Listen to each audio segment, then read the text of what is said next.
2021년 금요일에 과학터치 강연에 오신 유튜브 시청자 여러분 안녕하세요. 저는 사회를 맡은 선운초등학교 교사 임혜랑입니다.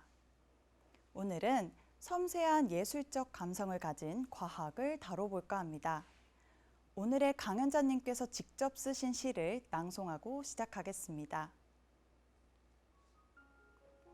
빛으로 향기로 바람으로 전하는 말, 꽃그늘 아래 꽃으로 머물고 싶다.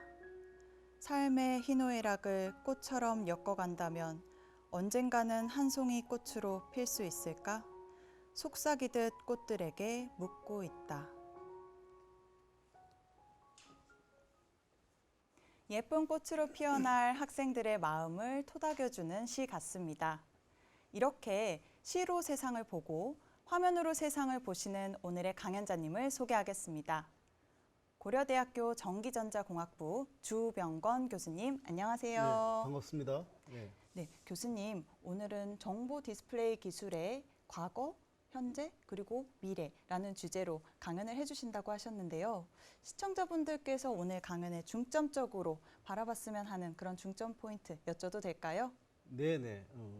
몇 가지만 말씀드리면은 일단 대한민국이 존재하면서부터 지금까지 우리나라의 그 경제나 지정학적 상황이 상당히 불리하다는 것, 그리고 그로 인해서 우리는 산업에 크게 의존할 수밖에 없는 그 국가라는 것. 그래서 산업을 우리가 이제 일으키고 키우고 하면서 우리가 생존하여야 하는데, 거기에서 이제 디스플레이가 얼마나 중요한 역할을 차지하는지, 그리고 그 디스플레이 산업을 우리가 지금처럼 세계 최고의 산업으로 발전시키려면은 우리 청소년들, 학생들이 어떤 자세로 그 산업을 바라보고 또 그 길을 걸어가기를 원하는 학생들이 있다면 어떻게 대비해야 할지, 이런 것들을 좀 같이 얘기해 보고자 합니다. 네. 교수님의 말씀을 들으니 디스플레이에 대해서 정말 궁금해지는데요. 여러분, 오늘 강연을 들으시면서 교수님의 설명이 이해가 안 되거나 또는 궁금한 점이 생기시면 실시간 채팅창에 질문을 남겨주세요. 강연이 끝나고 질의응답하는 시간에 교수님과 이야기를 나눠보도록 하겠습니다. 그럼 지금부터 디스플레이 이야기의 저자이시기도 한 주병건 교수님의 강연을 시작하겠습니다. 강의를 시작하겠습니다. 저는 방금 소개받은 그 고려대학교 전기전자공학부의 주병건 교수입니다.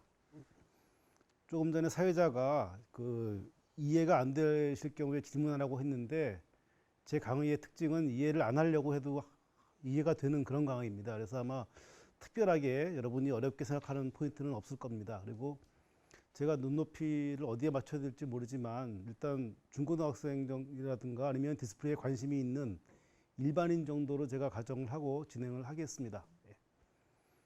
자, 제 제목은 정보 디스플레이 기술의 어제, 과거죠.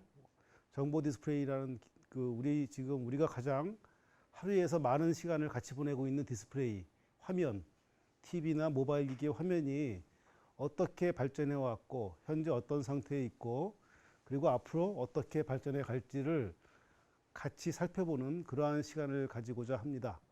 오늘 질문을 하셔도 좋고, 만일 오늘 질문이 좀 늦게 생각이 났거나 추가적으로 알고 싶은 게 있으시면은 이따가 제 개인 블로그도 소개해 드릴 거고요. 거기에 사실 오늘 내용이 다 들어가 있습니다. 그리고 지금 보고 계시는 여기 이렇게 하나요? 예. 여기 제 이메일 어드레스가 있으니까 이쪽으로 연락을 주시면은 제가 친절하게 답변을 해드리겠습니다. 자, 이렇게 많은 이야기들을 40분에 하기는 힘들죠. 그래서 사실 제가 오늘 준비한 이 내용들은 제가 한 3주 전에 디스플레이 이야기라는 책을 출간을 했습니다. 그래서 이게 5권의 시리즈인데 첫 번째 책이 나왔고, 첫 번째 책은 디스플레이의 전반적인 소개를 하는 쪽으로 그 내용이 담겨 있습니다. 그래서 그 책에 대한 내용을 일단 다 가져와 봤는데, 그 분량은 뭐 100페이지밖에 안 되지만 그렇다고 해서 내용이 적은 게 아닙니다. 그래서 그것을 다 말씀드리려고 욕심은 내고 있지만 현재로서는 그렇게 쉽지 않은 것 같고, 일단 포인트별로 제가 짚어가면서 설명을 드리겠고요.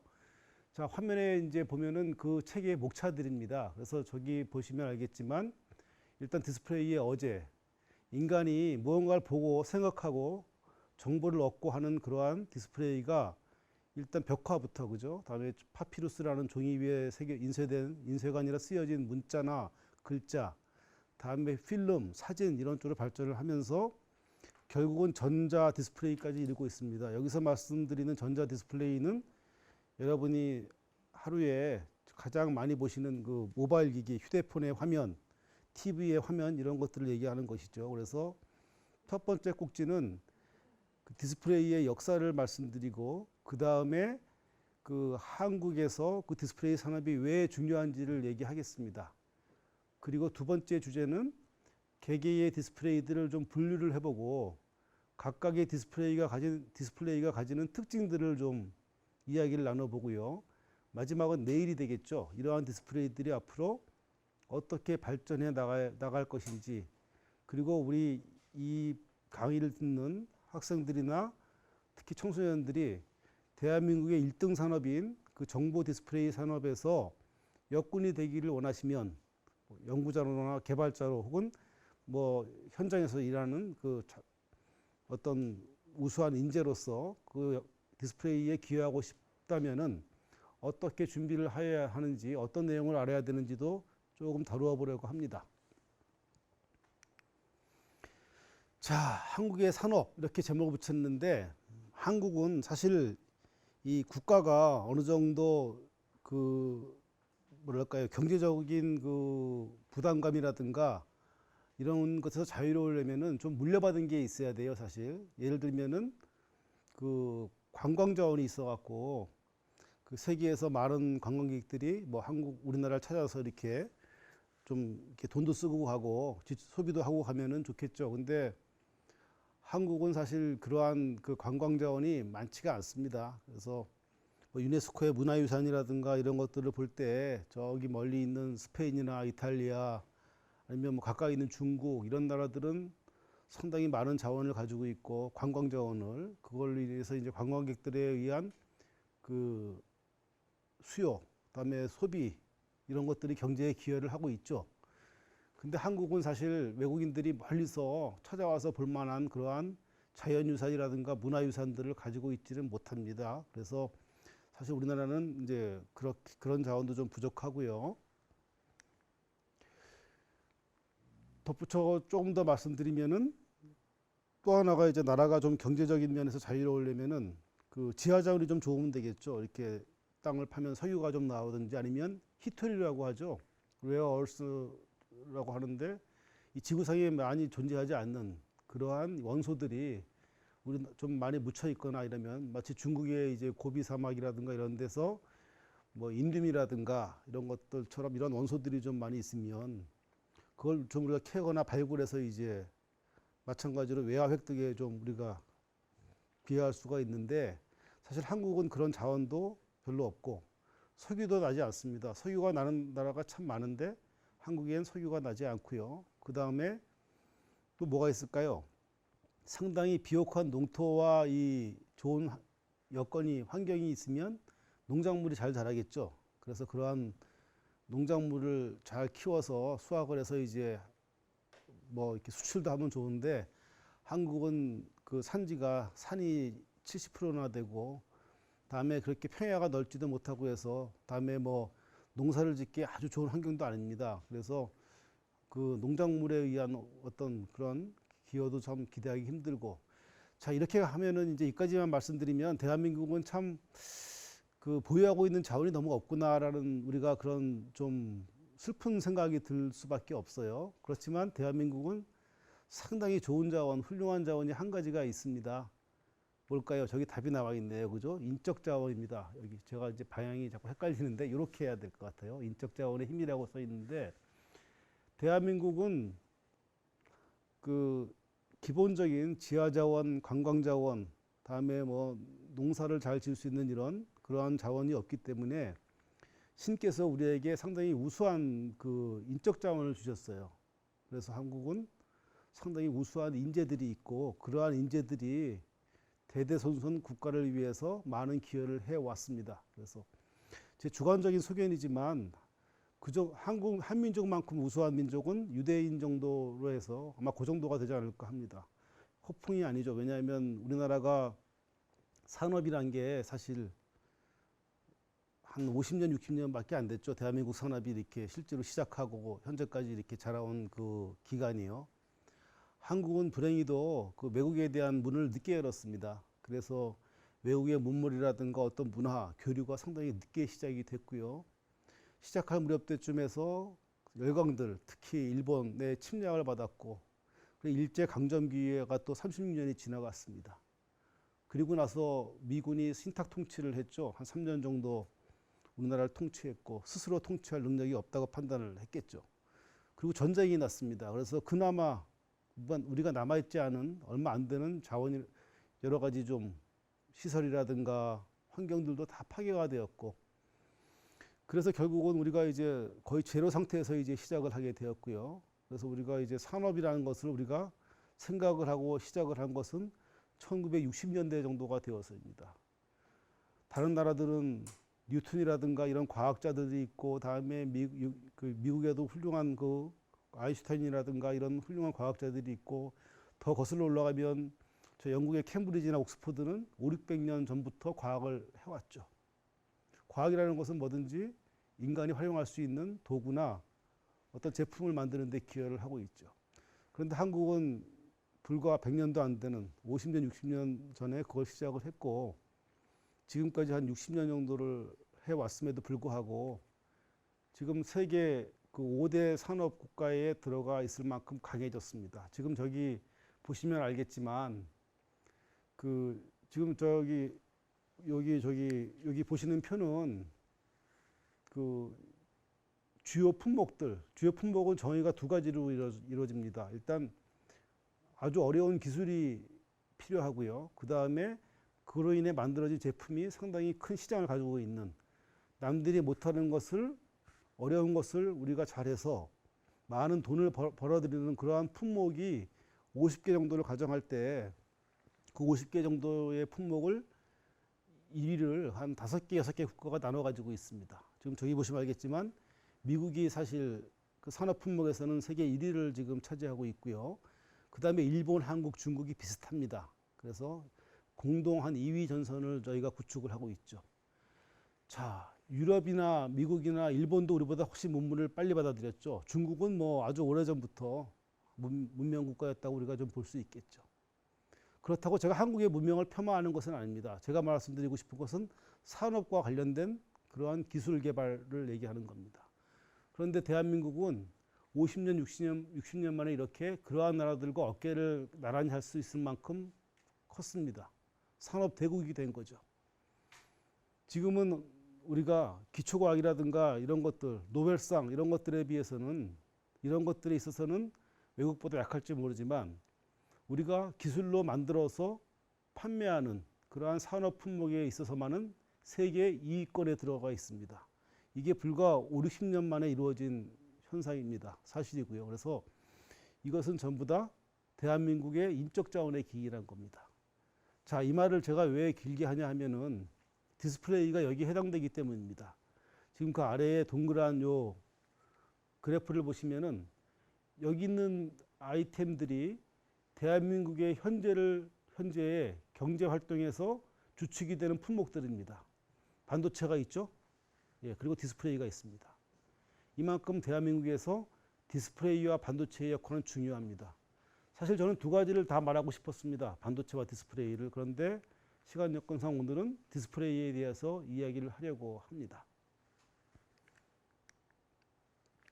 자, 그럼 이제 대한민국을 세계적인 산업 대국으로 이끌어간 그 디스플레이라는 그 기술 그리고 그 품목에 대해서 한번 이야기를 이어가 보겠습니다. 자, 디스플레이라는 말의 어원은 라틴어에서 비롯되었고요. 뭔가 이렇게 젖히다, 드러내다라는 뜻에서 이제 나온 말입니다. 그래서 거기서 이제 출발이 되었고요. 가장 먼저 인간에게 그 정보를 제공해 준 디스플레이는 벽화입니다. 지금 저기 보면 이제 알타미라 동굴의 벽화가 보이시죠, 그죠? 예, 벽화가 일단 우리에게 그 디스플레이 역할을 해줬고요. 그 다음에 이제 파피루스라는 그 최초의 그 종이가 이제 나타나게 됐고 그 다음에 사진으로 넘어옵니다. 그 다음에 영화로 넘어오죠. 이런 것들이 전부 다 이러한 과정과 이러한 그 아이디어들이 다 디스플레이의 시작입니다. 자, 그래서 디스플레이는 우리 인간이 어떤 정보를 우리가 얻을 때 우리는 5개의 감각기관이 있어요. 그죠? 눈으로 보고, 코로 냄새를 맡고, 입으로 맛을 보고, 그죠? 귀로 듣죠. 그 다음에 피부로 우리가 느낍니다. 촉감이죠. 그죠? 그 5개의 감각기관이 외부의 정보를 우리가 습득하는 도구가 되는 거죠. 그런데 그러한 정보 습득의 80%를 우리가 시각으로 얻고 있습니다. 그만큼 디스플레이는 우리에게 많은 정보와 어떤 현상을 제공해주고 있는 것이죠. 그래서 디스플레이는 우리가 살아가면서 눈으로 보는 정보가 가장 많습니다. 그리고 그 역할을 해주는 것들을 우리는 디스플레이라고 부릅니다. 자, 그러면 여기서 이제 영화 다음에 우리는 그 다음에 나오는 디스플레이가 전자 디스플레이입니다. 사실 제가 전자라는 말을 앞에 붙인 것은 그 벽화부터 다음에 종이 그리고 사진, 영화 이렇게 넘어오는 과정에서 이제 화면에 해당하는 그 디스플레이를 나는 전자 디스플레이라고 이름을 붙이고 이것은 뭐 제가 붙였다기보다는 그렇게 통용이 되고 있습니다. 오늘 제가 말씀드릴 얘기는 전자 디스플레이에 대한 이야기입니다. 자, 전자 디스플레이는 무엇이냐면 그 신호가 있고요. 지금 보시면 이제 저기 제일 끝에 정보 신호가 있고요. 획득이 되면은 그 신호가 전송이 됩니다.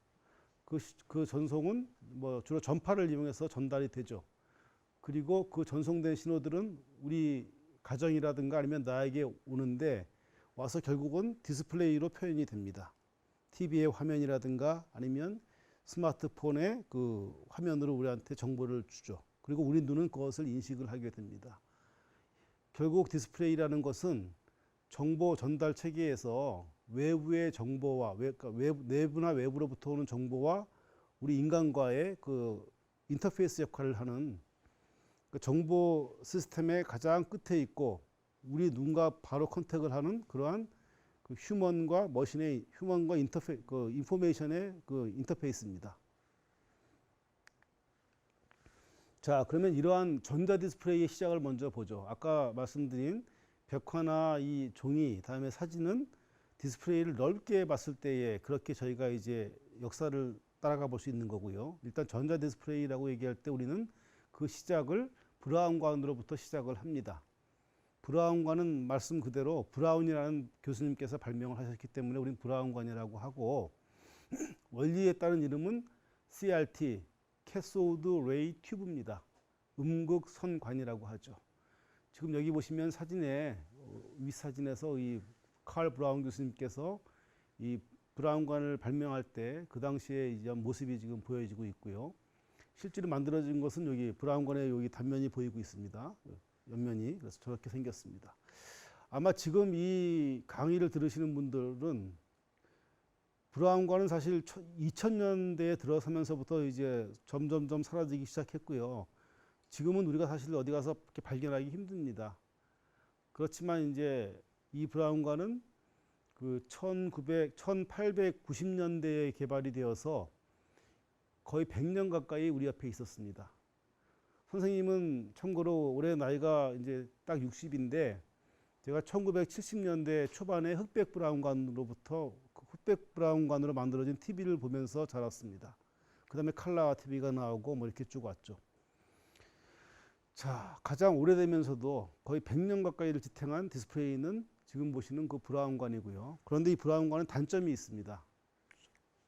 자, 여기 보시면 알겠지만 두꺼워요. 두껍고 무겁습니다. 그래서 큰 공간을 차지하고 운반도 힘듭니다.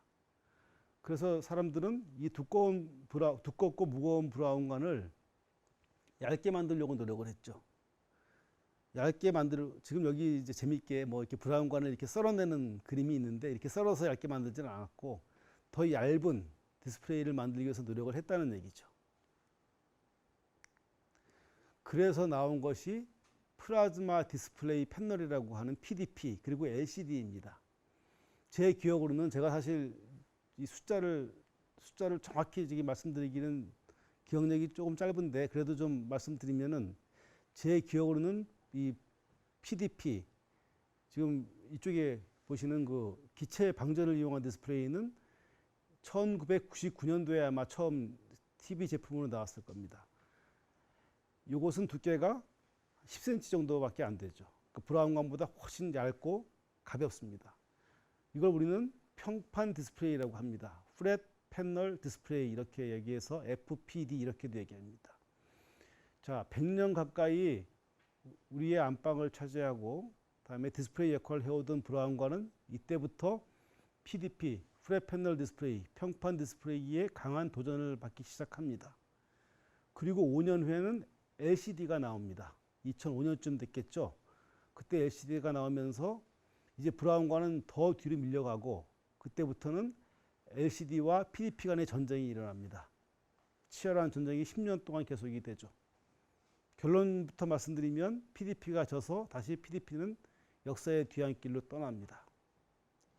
자, 여기서 하나 재밌는 것이 브라운관은 안에가 진공입니다. 진공. 그러니까 아무것도 없는 거죠. 왜냐하면 전자가 달려가서 충돌을 해서 빛을 내야 되니까요. 형광체하고. 그런데 PDP는 안에가 기체입니다. 방전을 잘하는 기체로 채워져 있죠. 기체가 방전을 해서 거기서 나오는 빛이 우리가 볼 수 있는 빛으로 바뀌는 거니까요. 예. LCD는 액체입니다. 리퀴드 크리스탈, 액체 결정이라고 하는 액체인데 어느 정도 분자들이 규칙적으로 배열되어 있는 그러한 구조로 되어 있습니다. 그러면 이제 재밌는 것은 진공, 기체, 액체가 나왔어요. 그럼 하나는 뭘까요? 고체가 남은 거죠. 고체가 이따가 얘기할 OLED입니다. 그래서 재밌는 것은 신께서 우리에게 주신 네 가지의 스테이터스, 고체, 액체, 기체, 진공 이 네 가지 중에서 진공을 이용한 디스플레이가 제일 먼저 나왔고 그 다음에 기체, 액체 이렇게 갑니다. 조금 더 가볼게요. 자, 이게 전쟁은 지금도 진행 중이지만 현재까지의 그 전시 상황입니다. 제 왼쪽에 보시는 저쪽은 이제 그 2000년 이전입니다. 2000년 이전에는 LCD와 CRT, PDP의 세 개가 공존하고 있었죠. 그 외에 있는 프로젝션은 무시하셔도 됩니다. 프로젝션은 LCD나 CRT를 확대해서 보는 거기 때문에 우리가 그 직시형 디스플레이, 바로 보는 디스플레이보다는 투사형으로 다루기 때문에 우리는 세 가지만 보면 됩니다. 자, PDP와 CRT와 LCD가 세로 축은 화면의 크기고요. 디스플레이 화면의 크기는 화면의 대각선 길입니다. 오른쪽은 시간입니다. 연도죠. 2000년 이전에는 PDP와 CRT와 LCD가 사이좋게 자기만의 영역이 있었습니다. CRT와 LCD가 약간 전쟁을 했네요. 그죠? 오버랩이 되니까. 자, 2000년이 넘어서면서 LCD가 상당히 발전을 합니다. LCD의 크기가 아주 작은 것부터 아주 크기까지 이렇게 확 증가를 하죠. 그러면서 CRT를 밀어내고 PDP를 밀어냅니다. 독주를 하는 거죠. 그런데 그 독주는 10년이 지난 후에 OLED라는 새로운 강자를 만나서 다시 또 두 개의 기술이 경쟁하는 구도로 바뀝니다.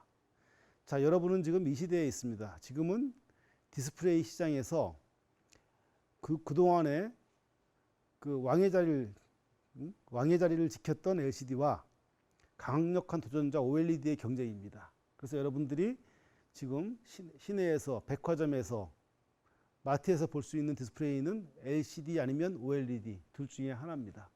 그래서 오늘 이 강의를 들으시고 나서부터는 가셔서 이 TV가 OLED구나, 이 TV는 LCD 화면이구나, 내가 보고 있는 이 휴대폰의 화면은 LCD인가 OLED인가 이런 거에 좀 관심을 가지신다면은 우리가 조금 더 다른 재미를 느낄 수 있을 겁니다.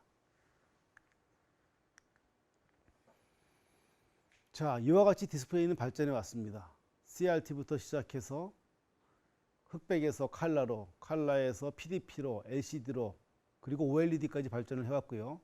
지금은 휘고 접고 많은 디스플레이가 나오고 있습니다. 디스플레이를 돌돌 말기도 하고 반으로 접기도 합니다. S사의 폴더블 폰이나 L사의 롤러블 TV가 그 예가 되겠죠. 자, 디스플레이는 이렇게 발전을 해왔습니다. 여기에서 좀 강조하고 싶은 게 LCD TV부터는 대한민국이 1등입니다. LCD TV는 대한민국이 가장 먼저 내놨고 OLED 모바일 폰에 들어가는 OLED하고 TV도 대한민국이 가장 먼저 출시를 했습니다. 한국은 LCD TV 이후, 즉 2000년 이후부터는 디스플레이의 세계 1위고 절대 강국입니다. 이거에 대한 자부심을 좀 같이 가지시면서 이야기를 이어가겠습니다.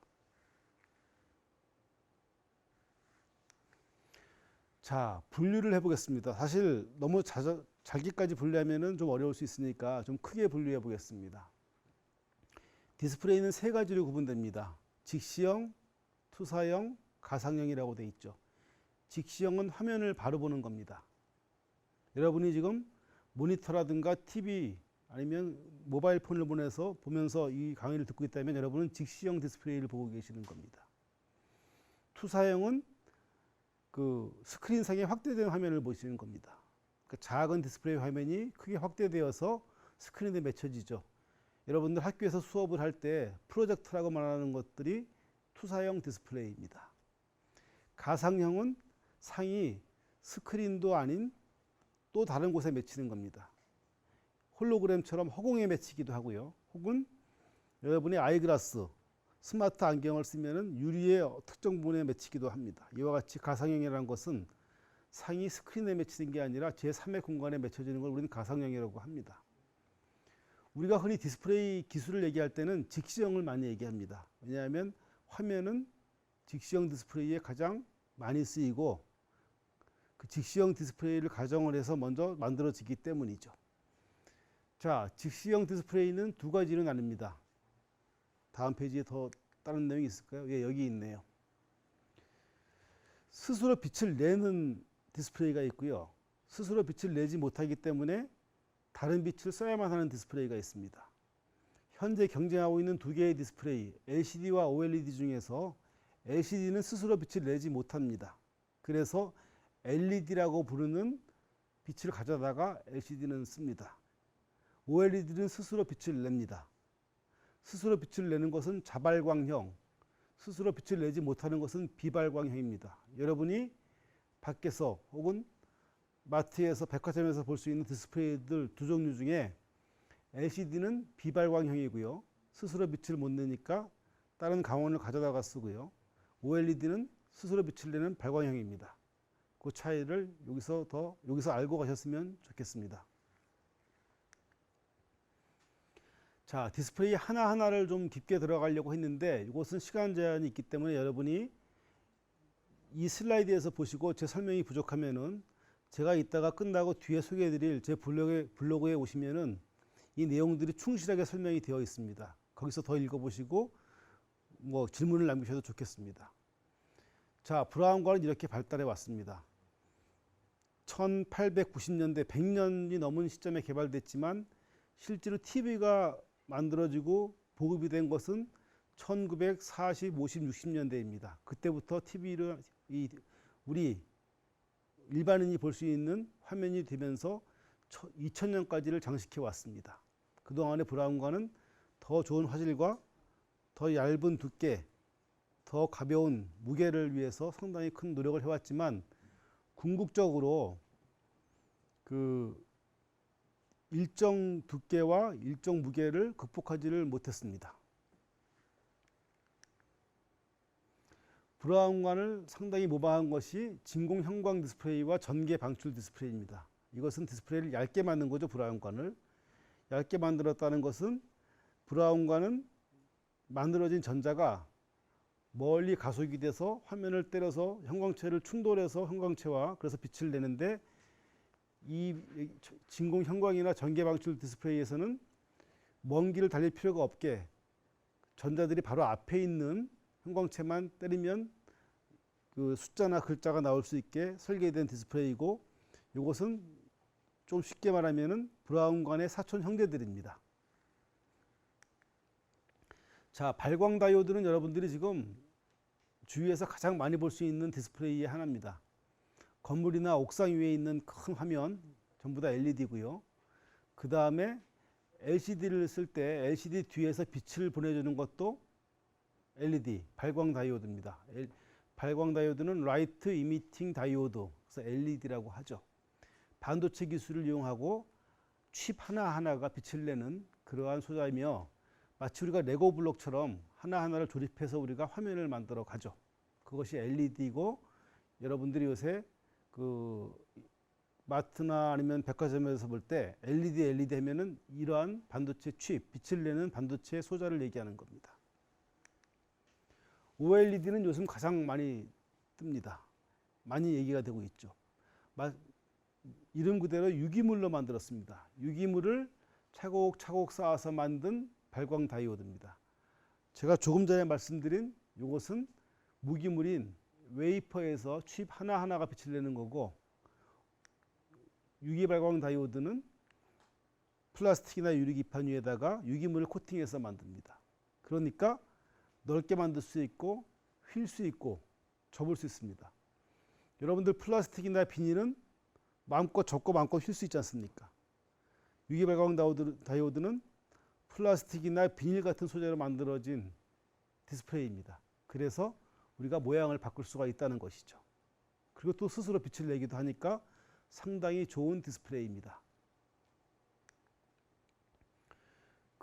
이러한 것들에 대한 메커니즘이 있는데 이것은 짧게 한마디로 넘어가겠습니다. 항상 빛을 낼 때는 전자와 전공이, 여러분들 전자와 전공이란 말은 제가 안다고 생각을 합니다. 플러스 전하와 마이너스 차지가 만났을 때 빛을 냅니다. 모든 디스플레이 소자들은 어떻게 하면 많은 전자와 많은 전공이 잘 만나게 해주느냐, 이러한 원리를 가지고서 접근을 합니다. 자, 플라즈마 디스플레이 패널은 아까 제가 충분히 설명을 드렸습니다. 그 특정한 공간 안에 방전이 잘 일어나는 기체를 채우고 양쪽에 전압을 걸어서 그 방전을 시키는 거죠. 방전을 시킨다는 얘기는 원자에서 가장 바깥쪽에 있는 전자가 그 떨어져 나오는 거죠. 그래서 그 원자를 이온화 시키는 겁니다. 그 떨어져 나온 전자가 다시 원자로 복귀할 때 빛을 내게 되죠. 자, 플라즈마 디스플레이 패널은 플라즈마, 즉 이온으로 이온화된 기체가 방전이 되면서 색깔을 만들어주는 그러한 디스플레이를 이야기하는데, 브레이도 1999년부터 한 2015년까지 약 20년이 채 안 되게 존재하고 사라진 디스플레이입니다. 지금은 더 이상 지구 위에서 플라즈마 디스플레이 패널을 만들지는 않습니다. 빛을 내는 데는 두 가지 원리가 필요하죠. 우리가 실제로 불을 떼는 경우도 있죠. 근데 우리가 화면을 보자고 불을 뗄 수는 없습니다. 또 하나의 원리는 발광입니다. 즉 에너지를 넣어서 전자와 전공을 자유롭게 만들어준 다음에 그 두 전자와 전공이 합칠 때, 다시 만날 때 빛이 나오게 하죠.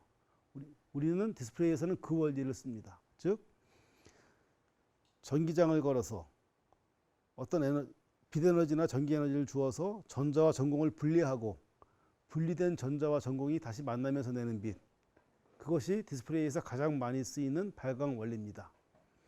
그때 에너지를 어떻게 주느냐에 따라서 우리는 광발광이냐 전기발광이냐 이렇게 구분을 하는데, 그런 것들이 오른쪽 요쪽의 표에 죄송합니다. 이렇게 여기에 정리가 되어 있습니다. 참고하시고요. 자, 그 다음에 전자종이라는 게 있습니다. 여러분들 전자종이는 말 그대로 여러분이 책을 보듯이 디스플레이가 그런 화질과 그런 특성을 구현하는 것이죠. 단 중요한 것은 우리가 그 내용을 바꿀 수 있다는 것입니다. 여러분이 보는 신문과 여러분이 보는 책이 우리의 명령에 의해서 내용이 바뀌어진다면 얼마나 좋겠어요, 그죠? 사실 지금도 나와 있는 디스플레이 중에 하나인데 아마 많이 즐기고 있는 분도 있을 거라고 생각을 합니다. 여기에서는 잉크방울에 전하를 띄게 해서 잉크방울이 그 전압에 의해서, 전기장에 의해서 움직이게 합니다. 그래서 흑백 혹은 칼라 필터를 써서 칼라까지 구현을 하게 만들죠. 자, 전하를 띤 작은 잉크방울들이 전기장에 의해서 움직이는 것, 그렇게 해서 구현하는 것들이 전자종이입니다. 디스플레이의 하나의 그 타입이라고 볼 수 있죠. 자, 최근에 OLED로부터 그 뭐랄까요? 1등의 자리를 계속 뺏겨가고 있는 디스플레이가 액정 LCD 디스플레이입니다.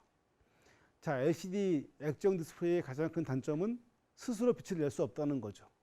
그게 가장 큰 단점입니다. 스스로 빛을 못 내기 때문에 다른 빛을 써야 하고, 그러다 보니까 빛의 색깔이라든가 아니면 빛을 끄고 켜는 데 있어서 좀 제한이 있습니다. 그래서 그런 것들에 대해서는 여러분이 제가 좀 더 깊게 설명해야 되니까 제가 말씀드리는 블로그를 참조하기 바라고요. 이와 같은 액정 디스플레이는 스스로 빛을 내지 못한다는 그러한 선천적인 원초적인 단점으로 인해서 현재 OLED로부터 상당히 많은 점령을 당하고 있다고 이야기했네요. OLED가 상당히 많은 영토를 뺏고 있습니다. 그렇지만 아직까지는 OLED와 그래도 꿋꿋하게 경쟁하고 있는 디스플레이가 액정 디스플레이입니다. 전기 변색 디스플레이, 여러분들 스마트 윈도우에서 볼 수 있습니다. 혹시 보셨을지도 모르는데 우리가 그 빛이 투과하는 정도를 우리가 전압으로 조절하는 겁니다. 아주 투명하게 혹은 아주 깜깜하게 혹은 절반쯤 투명하게 조절할 수가 있죠. 우리는 그것을 전기 변색 디스플레이라고 부릅니다. 자, 이 얘기를 하고 넘어가야 되겠는데요. 마이크로 디스플레이라고 있습니다. 말 그대로 아주 작은 디스플레이를 확대해서 보는 거죠. 예. 이때 아주 작은 디스플레이는 LCD도 될 수 있고 OLED도 될 수 있습니다. 이것은 여러분들이 왜 이제 우리가 관심을 가져야 하냐면은 그 가상현실 혹은 증강현실과 관계된 거기 때문입니다. 여러분들이 안경에 디스플레이를 넣거나 아니면 그 조그맣게 시계처럼 만들어 찰려면은, 그래서 이렇게 우리가 크게 보려면은 마이크로 디스플레이가 꼭 필요하죠. 마이크로 디스플레이는 상당히 작은 디스플레이 화면을 높은 해상도와 높은 밝기를 만들어서 우리가 확대해서 볼 수 있게 만들어주는 게 마이크로 디스플레이입니다. 여기에는 여러 가지 디스플레이가 들어가는데 제가 지금까지 설명한 것 중에 OLED와 LCD가 이 마이크로 디스플레이에서 가장 많이 쓰이고 있는 디스플레이입니다. 그래서 여러분이 OLED와 LCD, 즉 유기 발광 다이오드와 액정 디스플레이를 화면을 아주 작고 높은 해상도로 만들면 그걸 확대해서 우리가 보는 것이 마이크로 디스플레이. 가장 많이 쓰이는 곳은 그 VR, 가상현실과 증강현실 쪽에서 가장 많이 활용이 되죠.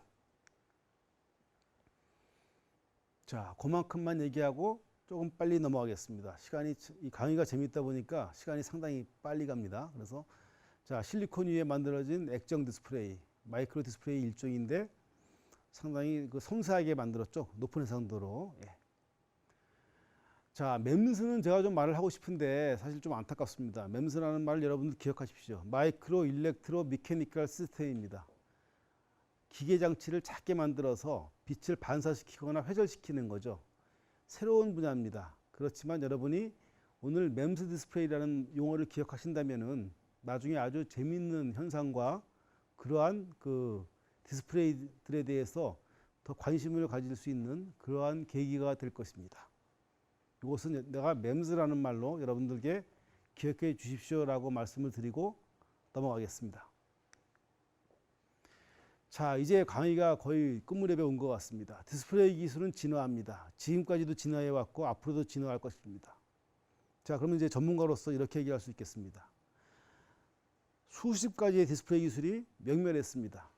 태어났다가 사라졌습니다.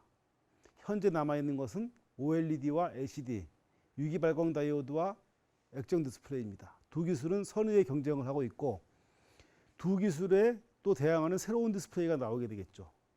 우리는 그것을 마이크로 LED나 혹은 양자점 디스플레이라고 지금 예측을 하고 있습니다.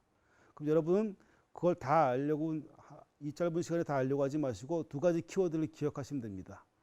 현재의 두 개의 강한 디스플레이는 OLED와 LCD, 앞으로 강하게 다가올 디스플레이는 마이크로 LED와 양자점 디스플레이입니다. 이 두 가지 키워드를 기억하시고 조금 더 공부를 해보시기를 바랍니다. 그렇게 해서 디스플레이는 점점 더 우리에게 다가옵니다. 우리가 생각하지 못하는 것들, 자동차에 있는 아주 다양한 디스플레이, 곡면을 따라 휘어감고 구부러지는 디스플레이, 우리의 꿈을 보여줄 수 있는 디스플레이, 우리가 손목이라든가 아니면 밴드에 차고 다닐 수 있는 디스플레이, 이런 것들이 점점 우리에게 가까이 올 것입니다. 하나를 더 강조하고 넘어가겠습니다. 대한민국의 1등 산업은 디스플레이와 반도체입니다. 그런데 우리 산업을 가장 위협하는, 디스플레이를 위협하는 국가는 중국입니다. 선생님은 이 강의를 하면서 대한민국의 디스플레이 산업이 경쟁력을 갖고 역시 세계 1등으로 계속 자리를 지켜가기를 원합니다. 그러면 여러분들 이공계 학생 중에서 아직까지 내가 이것을 꼭 하고 싶다라고 결정을 아직 못한 학생들이 있다면 디스플레이를 선택하십시오. 그래서 현재 세계 1등인 대한민국 디스플레이가 앞으로도 계속 세계 1등을 굳건히 지키면서 우리의 경쟁국들을 점점 더 멀리 따돌릴 수 있는 그러한 디스플레이 대한민국이 될 수 있도록 여러분들이 도와주고 같이 그 길을 걸어가 주시기를 간절히 바랍니다. 그런 차원에서 제가 이 강의도 준비했고 여러분이 뒤에 소개할 제 블로그에도 그런 내용들이 정리가 되어 있습니다. 자, 제 강의는 여기서 일단 마치겠습니다. 예, 고맙습니다.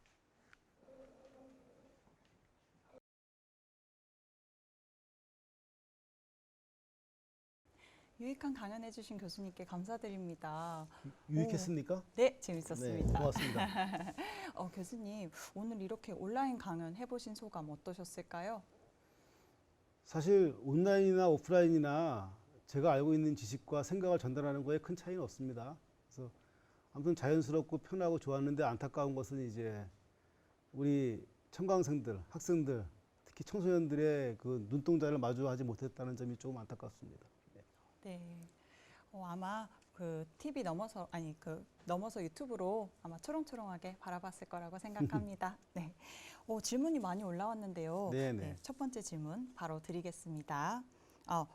먼저 김준용 님께서 우리나라 기술이 발전했는데 다른 나라와 기술 격차는 어느 정도인지 그중에서 특히 일본과의 격차가 궁금합니다라고 남겨주셨어요.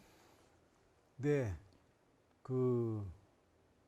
현재 그 디스플레이는 사실 일본이 우리보다 많이 잘했습니다. 1980년대, 90년대까지는. 근데 저희가 2000년대에 들어서면서 그걸 역전을 시켰죠. 그래 지금은 현재 상황은 우리가 현재까지는 세계 1위를 뭐 기술이라든가 아니면 그로 인한 그 경제적인 이득까지 세계 1위를 저희가 구설하고 있고요. 가장 큰 경쟁자는 사실 중국입니다. 중국이 이제 아주 큰 물량 공세와 다음에 중국은 인구가 많잖아요. 자기들 나라만 국민만 하더라도 아주 커스터머의 수가 많죠. 그래서 중국이 이제 LCD 쪽은 뭐 거의 우리나라를 역전까지 했다고밖에 말할 수 없고요. OLED는 약 한 1, 2년, 2, 3년의 격차를 두고 지금 맹렬히 추격을 해오고 있는데 중국은 우리보다 인구가 많다 보니까 디스플레이 인력도 많습니다. 다음에 국가가 더 크게 지원을 하고 이런 것 때문에 사실 우리가 좀 많이 쫓기고 있는 입장이고 일본은 사실 그 디스플레이에서는 좀 많이 후퇴를 했습니다. 왜냐하면 한국의 기술과의 격차도 좀 크고 해서 일본은 디스플레이의 기술이라기보다는 디스플레이에 들어가는 그 소재 쪽으로 이제 좀 강하게 이제 다가오고 있는데 요점만 말씀드리면 디스플레이에서 우리의 가장 큰 경쟁 상대는 중국이고요. 그다음에 일본은 뭐 뭐랄까요? 좀 과언을 좀 보태자면은 우리하고는 도저히 이제 우리를 범접할 수 없을 만큼 뒤에 처져 있다고 보면 될 것 같습니다. 일본이 이렇게 처져 있다고 말할 때 저는 상당히 자긍심을 느끼고 기분이 좋습니다. 네, 디스플레이계의 세계 1등인 우리나라가 너무나 자랑스러운 순간입니다. 네, 두 번째 질문 드릴게요. 윤주킴 님께서 디스플레이 국내 업체 중에 유명한 L사 그리고 S사의 TV 광고를 보면 OLED 또는 QLED라고 하면서 자기 제품의 디스플레이가 우수하다고 합니다. 네네. 두 제품의 차이가 있을까요? 있다면 어떤 차이가 있나요? 라고 질문을 남겨주셨어요. 네, 일단 OLED와 QLED 그 스페링의 차이가 있네요. 그 L사에서 말하는 OLED는 제가 조금 전까지 강의에서 설명한 그 OLED입니다. 그렇게 이해하시면 되고요. 다음에 S사가 말하는 QLED는 조금 이제 좀 여러 가지가 있는데 퀀텀 돗, Q라는 것은 QD를 얘기하는 거고요. 그 퀀텀 돗에서 양자점을 적용한 디스플레이라고 합니다. 근데 양자점은 LCD에 적용될 수도 있고 OLED에 적용될 수도 있습니다. S사의 QLED는 지금까지는 LCD에 양자점을 적용한 게 QLED라고 지금 부르고 있고요. 내년부터는 OLED에 양자점을 적용해서 그걸 QLED라고 할 겁니다. 자, 요점만 말씀드리면 L사의 OLED는 제가 지금 설명한 OLED, S사의 QLED는 OLED가 아닌 LCD에 양자점을 적용한 게 현재, 그렇지만 내년부터는 OLED에 양자점을 적용한 것이 그 QLED가 될 것 같습니다. 그래서 이렇게 구분할 수 있고요. 현재 오늘 시점에서 보면은 OLED, L사의 OLED는 OLED, 다음에 S사의 QLED는 양자점을 적용한 LCD입니다. 이렇게 구분하시면 될 것 같습니다. 네, 답변이 충분히 되셨을지 궁금한데요. 네, 저는 이해됐습니다. 아마 됐을 겁니다. 예, 예. 네, 세 번째 질문 드리겠습니다. 위시풀님께서 질문을 남겨주셨는데요. 네네. 외국인인가 보다, 그죠? 네, 그럴까요? 네. 요즘 롤러볼 TV 나오고 있잖아요. 네네. 거기 롤러볼 TV에 들어가는 디스플레이의 원리가 궁금하다고 남겨주셨는데요. 롤러블 TV에 들어가는 디스플레이는 OLED입니다. 근데 OLED는 유기물 증착을 기반으로 만들기 때문에 꼭 유리기판 위에 만들지 않아도 됩니다. 그래서 유리기판에 만들 수도 있고 아주 얇은 유리기판에 만들 수도 있고 다음에 플라스틱에 만들 수도 있습니다. 또 하나가 LCD는 두 장의 기판이 필요하죠. 가운데 액정이라는 물질이 담겨 있어야 되니까. 그러니까 LCD는 휘거나 젖거나 말면은 영상이 이게 흐트러집니다. 근데 OLED는 하나하나가 고체인 유기물로 되어 있기 때문에 말아도 꺾어도 영상이 바뀌지 않습니다. 그래서 요새 롤러블 TV라고 할 때는 그 아주 얇은 유리기판이라든가 혹은 플라스틱에 만든 OLED를 얘기하는 거고 그것들은 변형할 수가 있습니다. OLED의 가장 큰 장점은 모양을 바꿀 수 있다는 것입니다. 그래서 OLED를 이용한 폴더블 폰, 접을 수 있는 폰이나 말 수 있는 TV가 나오는 것들, 그런 것들은 전부 다 OLED를 활용한 것입니다. 네, OLED의 가장 큰 장점은 접을 네. 수 있고 모양 변형이 그렇죠. 가능하다. 예, 예. 네. 그러면 갑자기 제 개인적으로 궁금한 건데 그건 요즘 개인적으로 다른 말씀하시면 안 될까요? 예, 예. 농담입니다. 계속 하십시오. 예. 네. 이렇게 요즘 폴더블 폰 많이 나오잖아요. 네네. 그거에 대한 교수님의 생각은 어떠신지? 어떤 그러니까 저 같은 경우에는 아직 딱 그걸 봤었을 네네. 때 계속 접었다 폈다 이렇게 하면은 결국 언젠간 망가지지 않을까라는 생각 때문에 망설였거든요. 그 우리가 저기 디스플레이 제품을 내놓을 때 그 요구 수명이라는 게 있습니다.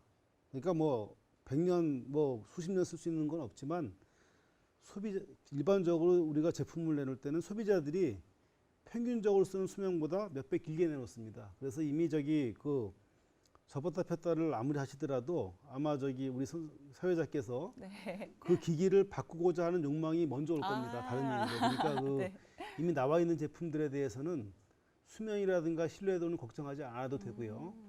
그런 면에서 이제 OLED 폴더블 폰이 이제 나오게 됐는데 가장 큰 장점은 아무래도 화면을 크게 볼 수 있고 작게 볼 수 있다는 것. 그렇지만 휴대는 간편하다는 것이겠죠. 예.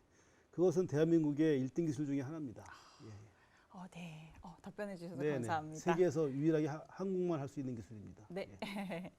그럼 다음 질문 드릴게요. 다원민 님께서 디스플레이 연구 개발을 하는 과학자가 되기 위해서는 어떤 노력이나 또는 뭐 적성 그런 게 필요한지 네네. 여쭤보셨어요. 가장 중요한 네. 것은 저를 먼저 만나야 됩니다.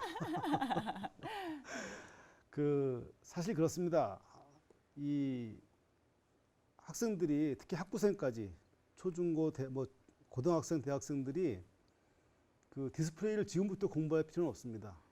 지금은 이제 원천 그 체력이라든가 지식을 확보하는 건데 디스플레이는 융합 기술입니다. 소재부터 부품까지 광학까지 다 연결되어 있는 기술이기 때문에 만약에 여러분이 디스플레이를 개발자나 연구자가 되고 디스플레이를 연구하거나 개발하는 그러한 이제 훌륭한 인재가 되고 싶으면은 글쎄요, 뭐 물리, 광학, 화학 이런 쪽에 공부를 좀 하라고 얘기하고 싶고 만약에 되고 싶은 마음이 많이 크다면은 저한테 이메일을 보내주시면 제가 좀 더 소상히 알려드리겠습니다. 네. 지금 학교 공부 충실히 하시면 됩니다. 예. 네, 관심 있는 분들 교수님의 이메일 잘 기록해 두세요. 네, 다음 질문 드리겠습니다. 김재강 님께서 현재 기술로 가장 크게 만들 수 있는 디스플레이 크기가 얼마나 되는지, 크게 만들 때 어떤 기술적인 문제가 필요한지 질문을 남겨주셨어요. 사실 크게 만드는 건 뭐 우리가 이제 TV를 많이 얘기하는데 사실 우리가 크게 만든다는 것의 의미는 우리가 볼 수 있는 그 봐야 될 때 편해야 되잖아요, 그죠? 근데 아파트가 그럼 또 엄청나게 그러니까 디스플레이를 보기 위한 공간이 꽤 커져야 합니다. 그래서 디스플레이를 크게 만드는 데는 그 필요성이 같이 존재하는 거죠. 근데 현재로서는 뭐 그 우리가 100인치, 200인치를 만들 필요는 없습니다. 왜냐하면 그만큼의 디스플레이를 놓고서 편하게 볼 수 있는 공간이 많지 않기 때문이죠. 그렇지만 그럼에도 불구하고 크게 만든다면은 가장 중요한 기술은 돈입니다. 장비가 커져야 되고 이 파운더리 이게 이 공간이 커져야 되니까. 그렇지만 현재로서는 디스플레이를 크게 만든다고 할 때 일단 활용성 면이라든가 만들고 나서 그 판매할 때 그 시장의 부가가치면 이런 거라든가 이런 거를 볼 때 우리가 꼭 기술 개발을 해야 될 필요는 지금 느끼지 못하고 있습니다. 왜냐하면 현재 나와 있는 디스플레이들은 우리 일반인들이 가정에서 보기에는 충분히 크다는 말씀이죠. 그렇지만 만약에 더 크게 간다면은 LCD나 OLED 같은 경우는 더 큰 유리 기판이 그 기판, 그 디스플레이가 만들어지는 그 기판이 움직여야 되니까 더 큰 장비와 더 큰 공간이 필요하게 되겠고 그 액수가 커질수록 만드는 그 디스플레이 업체들은 아 이렇게까지 만들어서 이걸 과연 다 팔 수 있을까 뭐 이런 고민을 하게 되겠죠. 그래서 그거는 기술로 인한 갈등이 아니라 경제성, 수익성에 의한 그 팩터가 더 큰 결정 요인이 됩니다. 예. 네. 그러면은 이게 된다면 크게도 만들 수는 있는 거죠. 이거는 돈을 말씀하시는 거죠? 네. 예. 돈보다는 이제 소비자의 그 수요가 먼저 따라와야겠죠. 아, 네. 기업들은 그러니까 디스플레이 회사들은 팔 수만 있다면은 얼마든지 크게 만들 수 있고 그것은 뭐 충분히 기술이 해결할 수 있습니다.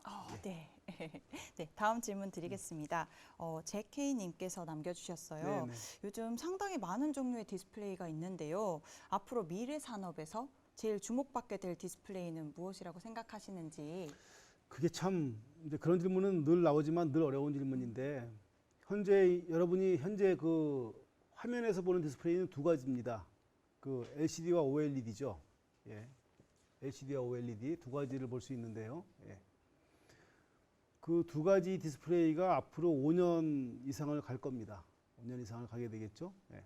새로 등장하는 디스플레이는 마이크로 LED, 즉 아까 제가 설명한 것 중에 그 발광 다이오드를 작게 만들어서 하나하나 이렇게 레고 블록 꼽듯이 그렇게 조립해서 만들어가는 디스플레이가 있고요. 또 하나가 이제 양자점이라는 그 소재가 적용되는 디스플레이가 생각이 되는데 그런 것들은 5년에서 10년 후에 아마 더 가까이 오게 될 거고 현재로서는 이렇게 요약을 해볼게요. 현재로서 지금부터 한 5년 동안은 LCD와 OLED의 시대인데 아마 LCD가 자꾸 좀 뒤로 물러서고 OLED가 영토를 확장하는 그런 주기가 될 거고요.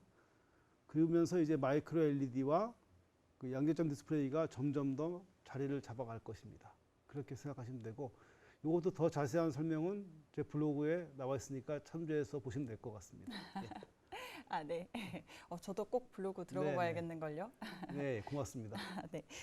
아까 마지막에 시간이 없으셔가지고 MES 그 디스플레이에 대해서 자세하게는 설명을 못 하시고 그냥 이렇게 지나가셨는데. MES가 뭘까요? MEMS. 아, mem스. 네, 네, 네. 예. 네, 그거에 대해 조금만 설명 더 해주실 수 있으실까요? 네, mems는 마이크로 일렉트로 미케니컬 시스템입니다. 그대로 번역을 하면은 마이크로는 작다, 일렉트로 전자, 미케니컬 기계, 시스템 장치, 초소형 전자 기계 장치입니다. 즉 우리가 전자적으로 기계적인 움직임을 제어할 수 있는 소자인데 그 크기가 매우 작다는 거죠. 우리 머리카락 굵기보다 더 작을 수도 있습니다. 자, MEMS 디스플레이는 우리가 거울 같은 것들을 작은 거울들을 많이 만들어 놓고 그 거울 하나하나의 각도를 바꿔가면서 빛을 보내고 안 보내고를 조절할 수 있는 것도 하나의 예가 되겠습니다. 그래서 MEMS 디스플레이는 우리가 전자적으로 컨트롤할 수 있는 상당히 작은 거울들을 어레이를 만들어서 그 그 거울들이 빛의 경로를 조절하면서 영상을 띄워주는 장치, 이렇게 정의할 수가 있겠습니다. 네, 예. 앞으로 더 발전될 게 기대가 네네. 됩니다. 네, 이것으로 질의응답 시간을 마치도록 하겠습니다. 이렇게 좋은 질문들 남겨주셔서 감사하고요. 그에 자세하게 답변해 주셔서 감사합니다. 네, 고맙습니다. 예. 다음 금요일의 과학터치 강연 안내입니다. 날짜는 3월 26일이며 도입 강연은 광주 계림초등학교 배효선 선생님께서 붕어의 몸속 탐험이라는 주제로 강연 예정입니다. 본 강연은 전남대학교 김경만 교수님을 모시고 뇌의 도파민 신경계, 조현증 및 파킨슨 질환이라는 주제로 강연 예정입니다. 오늘은 정보 디스플레이 기술의 어제, 오늘, 그리고 내일이라는 주제로 고려대학교 주병권 교수님의 강연을 들어보았습니다. 교수님과는 여기서 끝인사 드리겠습니다. 감사합니다. 예, 고맙습니다. 예. 지금까지 시청해주신 여러분들 다음 시간에 만나요. 네, 이렇게 하라고 했습니다. 고맙습니다.